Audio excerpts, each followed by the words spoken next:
Well, good morning, everyone, and happy Monday, January 23rd, 2023.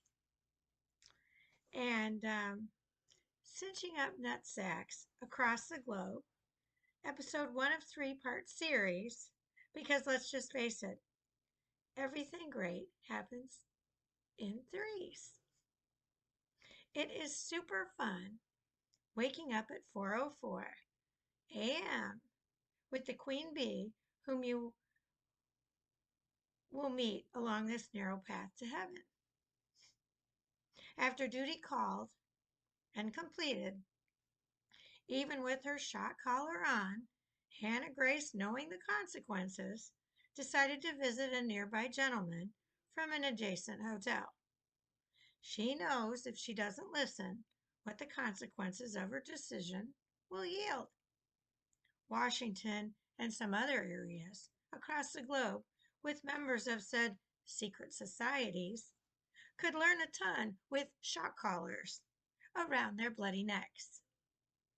I mean, just think about if every time they lied, they were shocked. I mean, when my beloved father was in their mental health care system, or lack thereof, certainly didn't have any issues with giving him, my beloved father, a love, a former chaplain in the army, a prison minister, shock therapy. What's good for the gander is even more poetic for those secret society members, aka for the geese out there, those so-called elitists. Don't you think? It upset me to no end knowing that is what they did to him on more than one occasion. When using shock therapy for dogs, they learn quick not to disobey, something those members of the tyrant regime could learn from. Instead of being dogs to we the people, they need to man up and take their punishments like real men, not the weaklings that they are. So as I corralled the queen bee, I noticed two other gentlemen out smoking.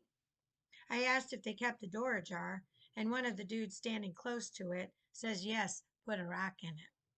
They too were policed after walking out the front door to smoke. When trying to walk back in the front door after their smoke, were told to use their key by the sphincter police, aka guard at the door, whom was merely a desk clerk. See what power does to those in non-authoritative positions? I told him I experienced the same situation. He said, I just thought it was just up me. I said, oh no. Even after I told the gatekeeper our room number, he still said, use your key. So at 4 a.m., me and two gentlemen smoking we start up a conversation. They always start off the same. They look at her and they go, she's big, as they admire her statue. I always say yes. She's keeping me alive as I have congestive heart failure. Always looking perplexed, I explain how she lays on top of me to squeeze the excess fluids out of my body. Back in my sin-filled life, the number of men that laid on top of me yielded forbidden fruit, or wolves in sheep clothing. More like it. Just like the poor excuse for a man that stole my virginity in the 11th grade, being talked about behind my back, where they threw away the blood-soaked mattress, did not set well with me. My grades in school plummeted, yet no one ever asked why. I could care less about high school, only doing the minimum to get by to graduate. Accepting my diploma was the greatest gift after the cruelty I endured at Oakland Central High School by my peers. Just like the politics my senior year after cheerleading tryouts. Had to give my slot to one of the entitled elitists, as was told by one of the judges that was an English teacher in the halls at Oakland Central High School. Again, why would that surprise me? And people loved high school. I did not. I hated high school, and I'm an intelligent human being.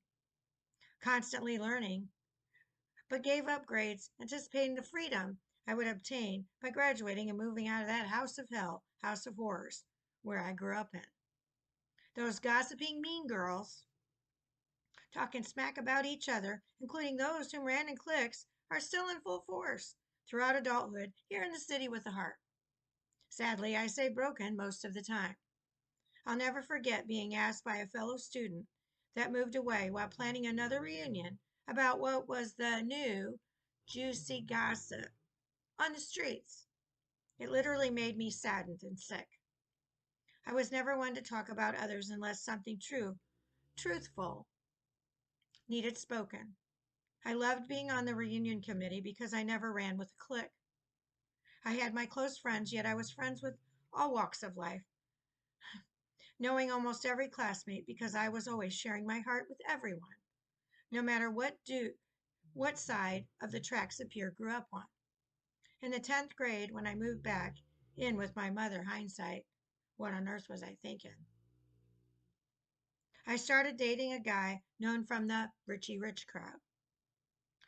Yours truly, that'd be me, known by his friends as an outsider, where his friends made sure they told him all about it. I didn't fit in because they knew nothing about me. He, my former ex boyfriend, on the other hand, did not care what his peers thought, which spoke volumes for his parents' role in raising him. Not once did he try to get in my pants. Instead, was always a gentleman, contrary to what people thought of him. Pot smokers were common back in the 80s, plus drinking. The kids in the elite crowd shielded me from said activities as they knew I never approved of it. Always drinking in high school as a much needed escape from the tyrant RN, aka her mom wears combat boots in the shower, says a lot about the house of hell, house of horrors I grew up in. My birth mother never taking responsibility for our need to drink. I played on rotation Ozzy Osbourne's Crazy Train to drive my mother crazy. Let's just face it, she was a psychopath. What cruelty I endured, no child should. I would play the introduction over and over. I. You know the song. Yet was never told to turn it off from what I recall, since I was always in my room, learning on my own, yet playing that song to escape her. I certainly didn't need to learn about life in high school. I got quite the education in the basement of one of my peers' homes when a football player took something of value from me, my virginity, as I was saving myself for marriage. FYI, last year I confronted this lawbreaker under God, yet he still pleads his innocence. No love was given that night. He laid on top of me, just like those whom thought they were real men throughout my life. Real men don't rob the cookie from the cookie jar. I might suggest watching Jerry Maguire for some insight since most men need guidance. In Elkhart, it's on steroids. The number of men running around poisoning the herd with those filthy penises. Then you have men from Chicago that come in for their sausage fest, hook it up with anyone in their path. Zip those Johnsons back in your bloody trousers, is my bestest advice to those cheating fools. One lawbreaker actually had the nerve to bring up my past indiscretions of our sin-filled hot tub sessions, which was long after I committed to ministry. I gave him a much-needed come to Jesus meeting via Facebook Messenger. I'm hopeful he listened, yet have yet to confirm.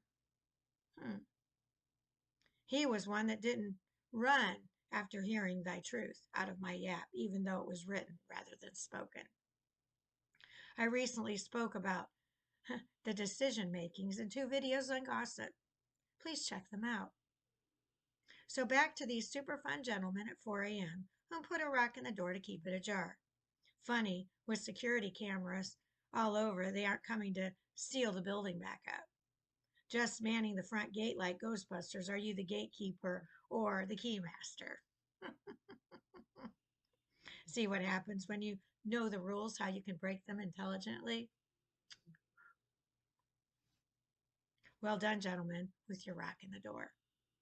After I explained Hannah's role in my health It led me to tell them I was a former tax collector. One started to speak about what he thought, yet I explained once I learned about the ongoing corruption in the profession, I kept trying to find a way out of the profession, where I originally thought my former profession was about honesty, only uncovering yearly the magnitude of their breaking their own bloody laws. We, the people, were made to follow. I explained after blood clots that I sold my practice, now as a minister on a mission trip, cinching up nutsacks in 9 states thus far, while spreading our lamp oils, encouraging God's children to read the Bible, the real factual book of law. That is, if you can find an untainted copy, where man hasn't sunk their dreaded teeth into. Self-serving, entitled elitists, imbeciles, is a better description in my book, but hey, that's just me. The out-of-the-box thinker looked at me while holding the door open, said, "You are an interesting woman." I love that. Yep, thank you. Just trying to cinch up these nutsacks from these ongoing lawbreakers in this world, one state and city at a time. Trust me, the wrath of God is inside of me. I felt that fire at Banana Bay when I had to come to Jesus meeting with a herd of Cubans, talking inappropriately about me while loving on my girl. Once bringing out thy truth wanted nothing to do with her, as they originally claimed. No speak English.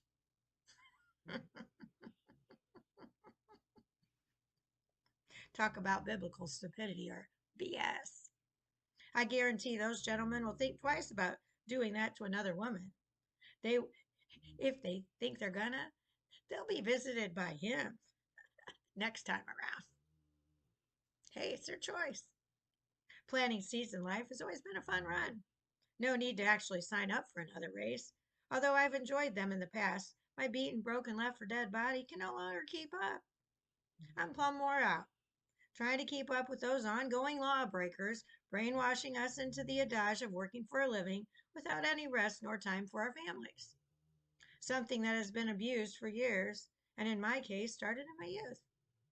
I never understood until recently why my beloved Grandma June died on my birthday. But after Princess Harley died on Mother's Day, looking back, I realized my Grandma June died on my birthday because I wasn't just her granddaughter. I was the daughter she always wanted and needed. My birth mother never accepted the role, instead felt jaded in life being given up for adoption. How nice of her to take me away from my beloved love father. Not. She never once said a nice word about my beloved father, yet he never, ever, not once, spoke an ill word about her, even though he enlisted in the army to escape the fire of her. My father always said, "I will always love your mother." Lord, you did it again.